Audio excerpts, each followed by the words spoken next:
buenas tardes a todas y a todos. Les agradezco hoy, miércoles 5 de agosto, en nuestro programa Regreso a Clases. Y por eso es que tenemos todas estas formas de contacto. De ahí aparece en su pantalla nuestra página, nuestros teléfonos, nuestros correos electrónicos, red social, para que puedan usar el que más les acomode y contactarse con nosotros.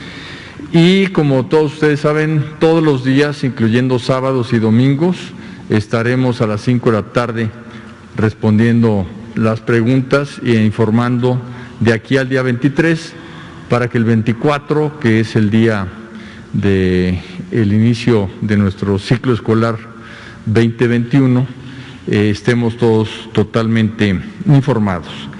Vamos a empezar respondiendo algunas preguntas. Estamos juntando las preguntas que más se reiteran, y la primera es si hay diálogo con los sindicatos magisteriales para el inicio del ciclo escolar 2020-21. Yo le pediría a Enrique Quirós que nos conteste esa pregunta, si es tan amable, Enrique. Con todo gusto, con su venia, señor secretario.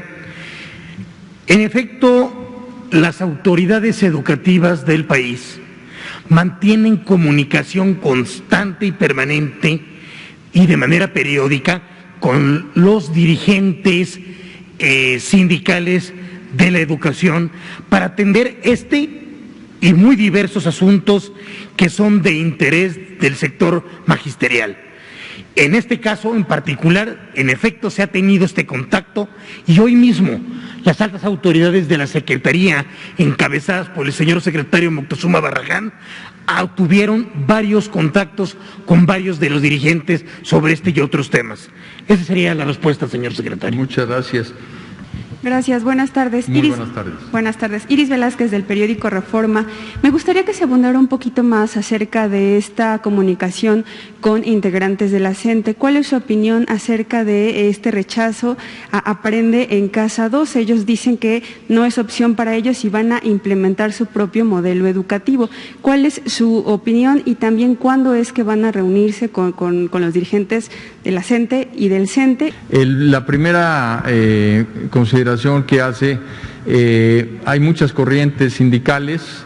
El día de hoy estuvimos trabajando precisamente con dos de las cabezas y líderes de secciones de la CENTE, al preguntarles sobre lo que había yo leído en algún periódico, me dijeron que pues ellos estaban totalmente dispuestos a trabajar con nosotros, que lo que buscaban siempre, y eso está garantizado, es que los contenidos, la Rectoría del Estado, la Rectoría de la SEP en materia de contenidos, los hiciera siempre la Secretaría de Educación Pública, y las televisoras y radiodifusoras que nos ayudasen, pues fueran simplemente quienes difundieran nuestros contenidos, cosa que así está totalmente planteado el programa de regreso a clases, por lo que no veo conflicto alguno, y seguiremos trabajando.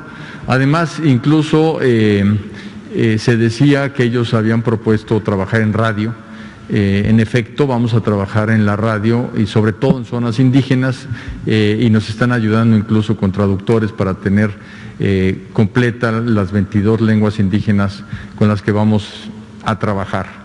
Hay pues mucha unidad en el sector educativo alrededor de pues soluciones a lo que nos plantea la pandemia, y afortunadamente así es. Una segunda pregunta que nos hacen mucho en nuestras redes es si las escuelas particulares se van a sumar a esta estrategia de inicio de trabajo el 24 de agosto. También le pediríamos a Enrique su comentario. Con todo gusto, señor. Como parte integrante del sistema educativo nacional, las escuelas particulares con autorización de validez oficial de estudios deben seguir las mismas disposiciones educativas que emitan las autoridades en esta materia, tanto federal como locales.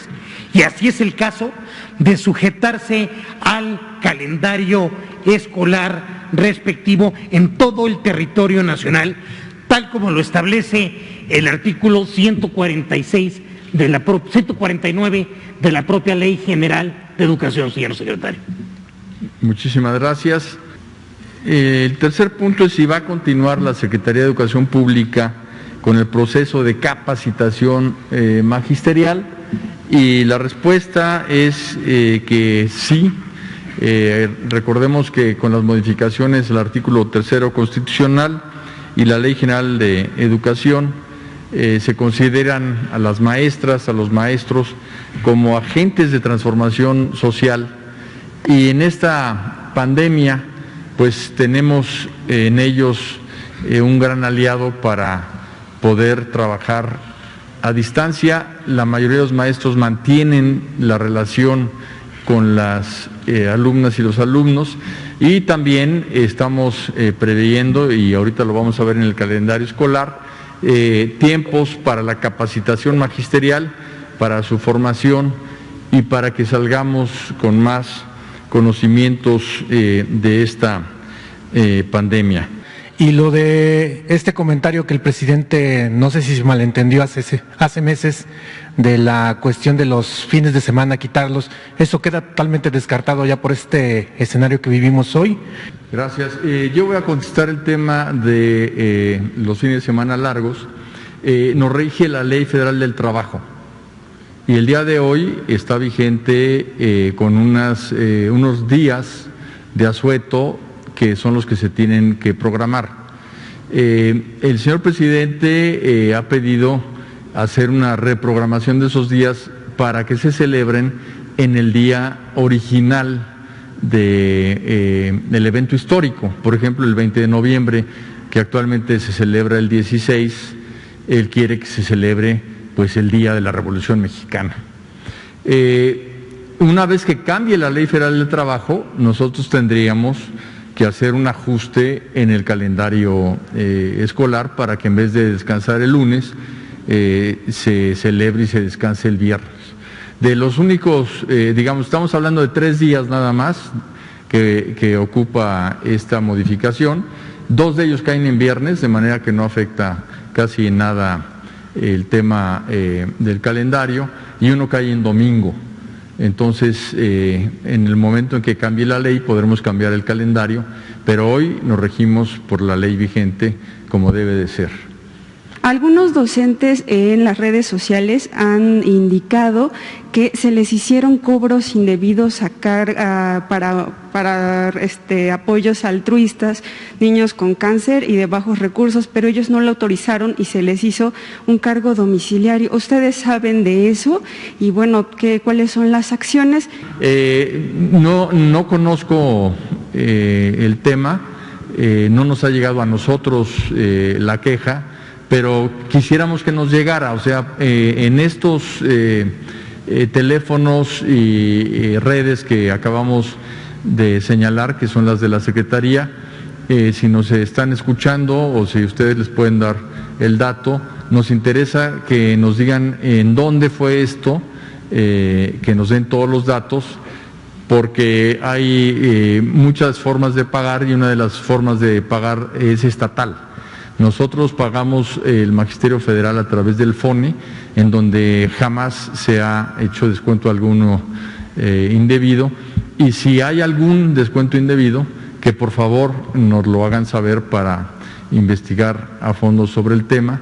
Finalmente, la última pregunta es, ¿quiénes o cómo se escogieron a los maestros que van a aparecer en la televisión? ¿Se revisaron currículums, etcétera? Gracias. Y el tercer punto es que se hizo un estudio sobre quiénes eran las maestras y los maestros más prestigiados, más reconocidos en la Ciudad de México, porque se tienen que trasladar todos los días a grabar, y de ahí fue donde salieron las maestras y los maestros que van a apoyarnos en Aprende en Casa 2 para el regreso a clases.